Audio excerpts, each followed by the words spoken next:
Hey everyone, welcome back to U.S. history. I hope you had a nice, relaxing, long weekend. Hope we're recharged and ready to go for week 2 of our semester. So today, before we get moving, again, we want to just start off with some reminders and reflections. So reminders first off, homework number 1, the science syllabus. Classworks 1, 2, and 3 from last week were all due. Okay, by the time you're viewing this video, I'll be working through grading classwork number 3. So this one might be the only one that is missing from your pupil path. I'm going to work to try to get that in as soon as possible. So from these reminders, we now have some reflections. Okay, and these are coming back from those classwork assignments, and there's some pretty common reflections that I'm picking up on from the work I'm seeing. And one of the first things I really want to address is that we want to have our answers looping back to the task. So when we are answering something, we need to always make sure that we are kind of going back to what the task is asking of us.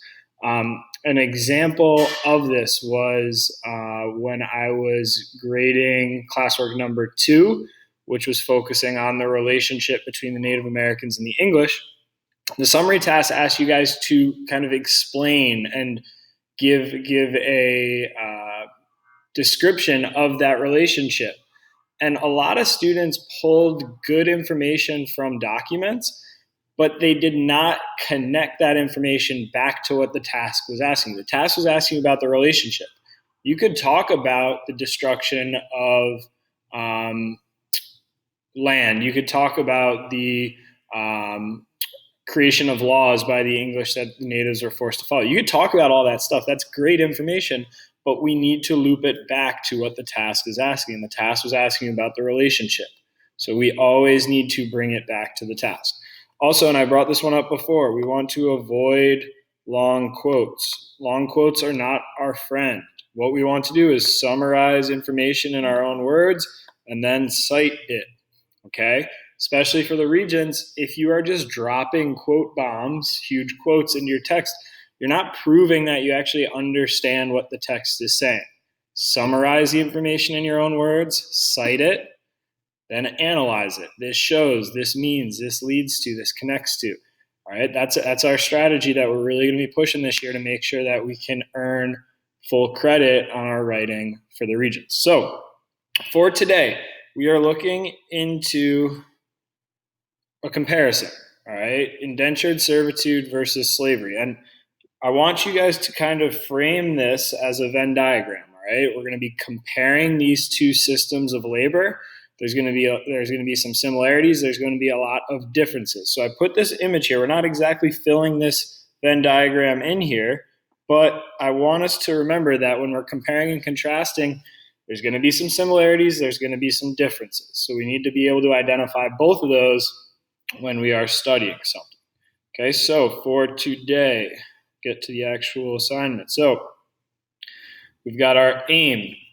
How can we identify the similarities and differences between indentured servitude and slavery? Our aim matches up just with what the Venn diagram is asking you to think about. Okay, so since we're talking about slavery today, one of the things that we want to think about is maybe why do the southern colonies develop more of a dependence on slavery? So this question is focusing in on the southern colonies. On Friday, you guys looked at the 3 colonial regions, the southern colony being one of those. So I want you to take an educated guess. Why do we see slavery develop more in the southern colonies? Use the handout from when you compared the economies of the colonial regions. Think about, why does slavery kind of flourish? Why does it explode in the southern colonies while it doesn't really take off in New England? So pause the video, take a guess at this do now. And remember, the do now is an opportunity for you to think, to get your brain going. I'm not grading it based on right or wrong. We just want to get you thinking and connecting to previous material. Okay, so now we're going to look at the activity for today. So the first part of the activity today is this part that I've highlighted right here. And what it is it's a table, and it shows you some information on indentured servitude on the left-hand side and slavery on the right-hand side. And this is setting you up for that Venn diagram mindset. Okay, you're going to read through each part of the table, and we're going to identify what are three similarities between these two labor systems and what are three differences. Okay, let's make sure we are getting full sentences in here. Okay, full sentences for our similarities and differences. Let's work back up to the text here, figure out what's similar, what's different, and then we'll move on to the actual document analysis. So for the final kind of portion of independent work today, we are doing document analysis, okay? And you'll see that the first source is provided to you. And as we look at the sourcing down here, which is always one of the things we want to look at first, we see that it is a contract of indentured servitude dated 11/1/1742. Okay, so this is a contract. So that should get your brain thinking. What is a contract? What does that mean? Where have you heard that term before? That should frame your understanding of this source. All right, so once we have sourcing, we're going to go down to our questions, reading our questions, creating our sentence starters.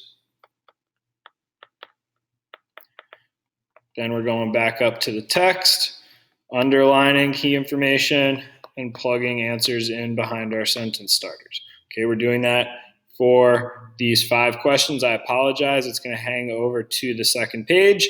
And then we're going to do the same thing for document 2.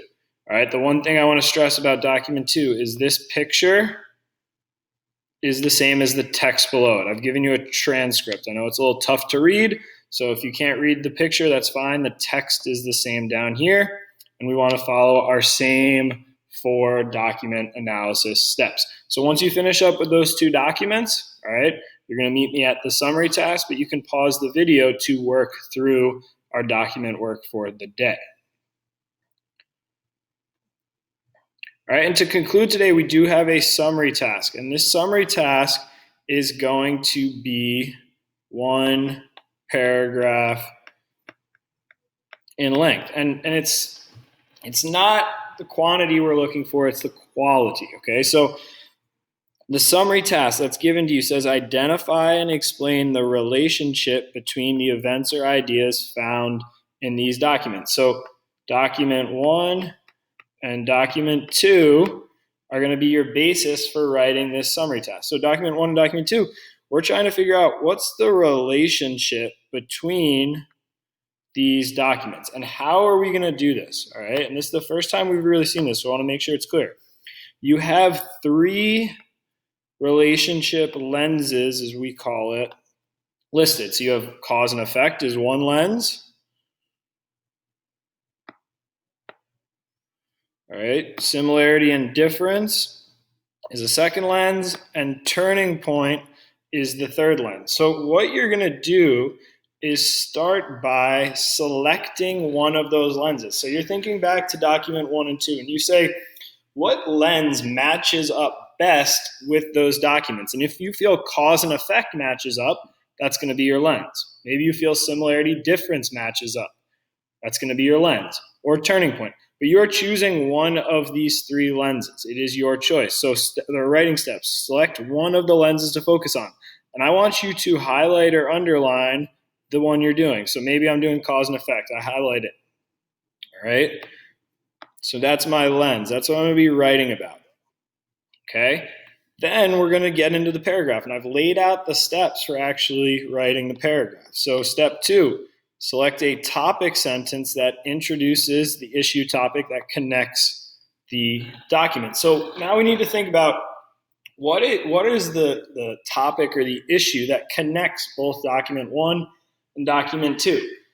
And if you say that the topic or issue is slavery, that's not exactly correct, because indentured servitude is not slavery. So what is something that is shared between these two documents that connects them. That's going to be our topic sentence. So you're just introducing what connects document 1, document 2. All right, next, you're going to make a connection between the topic and your lens. So if I'm doing cause and effect, I want to introduce how there is a cause that leads to this issue, and there's an effect of that issue. Okay, we then want to bring in document information to support our claim. And remember, we want to avoid no quotes. We want to summarize and cite the document information. And then we are going to be concluding the paragraph with a concluding sentence that summarizes the connection between the documents and the lens. So once again, we're bringing it all back together. All right, we need to remember that these documents have something that is shared between them. We're talking about them through this relationship lens. I've chosen, for example, cause and effect. And we want to make sure that we summarize by making it clear that there's a cause and effect relationship that these documents highlight, and it impacts America for this specific reason. We want to conclude this paragraph. So remember, this is a paragraph you are constructing, okay? I have a structure there for you. If you need some help with this, it's the first time we've done a relationship paragraph in U.S. history. All right, join your Zoom office hours on Tuesday. I'll be more than willing to help you out, help you work through this. If you get halfway through and you want some feedback, let me know. But we are going to be moving forward in terms of the rigor for what I expect. Okay, so please work hard on this, be focused, try your best, and follow the steps. They're there for a reason. All right, I hope everyone is doing well. I will talk with you soon.